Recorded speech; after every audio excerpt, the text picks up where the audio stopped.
Hello, this is Yogeshwar 7000, and I'm back on my series on understanding the goddess. In the past few videos, we discussed about the role of Parvati. Actually, we understood that the origin of the goddess, which is the Shakti, the power, as per Hindu beliefs, the source is Parvati.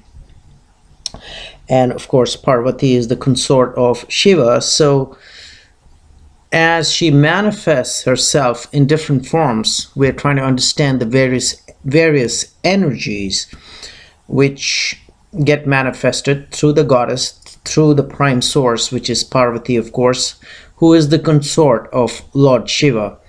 In our previous video, we did discuss about the goddess Kali and how she manifests herself and how she kills the various demons like Chanda, Munda, Raktabija, and how she manifests through the eyebrows of goddess Durga. So I think I made myself pretty clear. People who have not watched that video, please go and refer to that. And especially this is for the West, because it gets extremely confusing for a lot of people, because Devi or Shakti or the goddess, she manifests herself in so many different forms that it confuses us at times. And there is a reason why she does manifest in different forms, because these are different kinds of energies which are actually required for the sustenance of the universe, so as to say. And she does come and provide a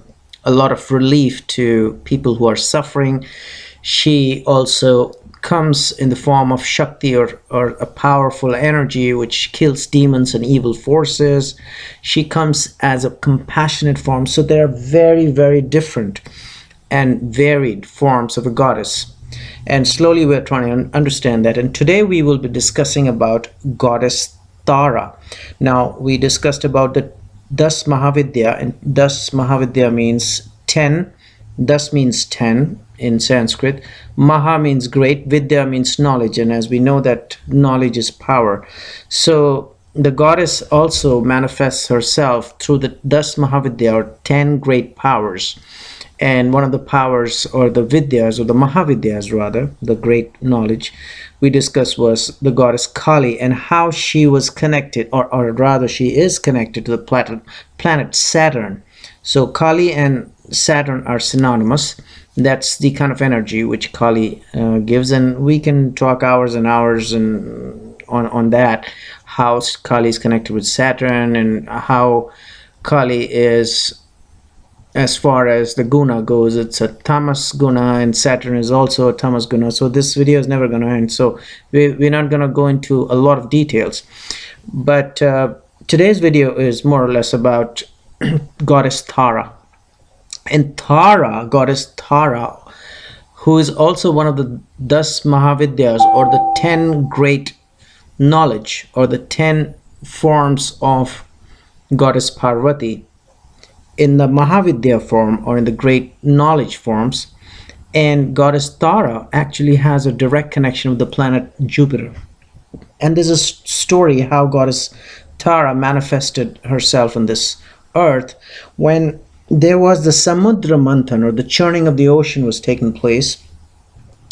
And people from the West especially who do not know about the story, please refer to how Rahu was created. Refer to my video on Rahu and Ketu, and you'll understand what happened. There was a war between the demons and the gods, and there was a churning of the ocean, and the good things and sometimes strong malefic things also came out of the ocean. And the idea was to get the treasures of the ocean and divide it equally between the devas and the asuras, or the gods and the demons. And then there was a war, and it's a whole different story. We're not going to get into that. But the origin of Tara Mahavidya, or the Tara goddess, which is also, like I mentioned, called Mahavidya, or the great knowledge, and knowledge is power. So Tara Mahavidya actually manifested from the ocean during the churning of the ocean, between when gods and the demons churned the ocean to get the treasures of the ocean out. And while this churning of the ocean happened, the treasures, as well as some powerful malefic influences also, or the forces also, or the objects also, malefic objects also came out. And one of the dangerous object which came out was the poison, because life is a balance. If it gives you good, it gives you bad as well. So if it was giving treasures, ocean was giving treasures to the gods and the demons, it was also giving the opposite of treasures, which is, in this case, hala hala was a great poison. This is how it's written, and you'll get the pronunciation. Hala hala, H-A-L-A. That's the poison. Very powerful poison, which was capable of destroying the entire universe. That also came out during the churning of the ocean. And and God Shiva, all the gods went to the great Lord, or the great God Shiva, and said, well, please protect us. So God and Shiva, being so kind and compassionate, he drank the poison, which was hala hala, to save the universe from the power of that poison, which could have destroyed the entire universe. And then, just because Lord Shiva drank so much poison, he had to hold his poison in his neck, and his neck became blue. And since then, he came to be known as Neelakanta. Neela means blue, and Kanta means throat. So in Sanskrit, that's how it's translated. So another name of Lord Shiva is Neelakanta, just because he drank the poison which came out of the ocean just to save the universe. And to save himself, he had to press his throat that the poison does not enter his body, but the throat became blue with poison, and he actually became unconscious because of the poison for a little time. And then Tara Mata, or Tara Mahavidya, actually Tara never came out of the ocean, but she appeared, and once again, she's another form of goddess Parvati, which is the consort of Shiva's. So goddess Parvati actually helped God Shiva, or Lord Shiva, because goddess Tara, out of the 10 great powers of Parvati, appeared as goddess Tara and fed milk to Lord Shiva. And after Lord Shiva had the milk, he gained consciousness, and the poison was neutralized, because Tara Mahavidya, or goddess Tara, again, who is another form, one of the 10 forms of goddess Parvati, fed him milk which absorbed the poison. So Lord Shiva, of course, he is known as Neelakanta, which I just explained to you, because it's blue throat. And goddess Tara's another name came to be known as Neela Saraswati. That is another form of goddess Tara. And Tara, of course, goddess Tara is directly, like I mentioned, associated with the planet Jupiter. So whenever there is a affliction or the problem related to the planet Jupiter, the tantric goddess, the 10 Mahavidyas, or the 10 Mahavidyas, or the 10 great knowledges, they are actually the tantric goddesses, which are a little fiercer than the normal goddesses which we see. And the tantric rituals are performed on these 10 forces, which are the 10 Mahavidyas, 10 Mahavidyas, or 10 Mahavidyas, or the 10 great knowledges. And a sadhana, or a ritual, is performed by tantrics. And when I say tantrics, tantra is always never taken as a negative. It's a positive way of a ritual, as per Hindu beliefs and Hindu mythology and Hindu scriptures.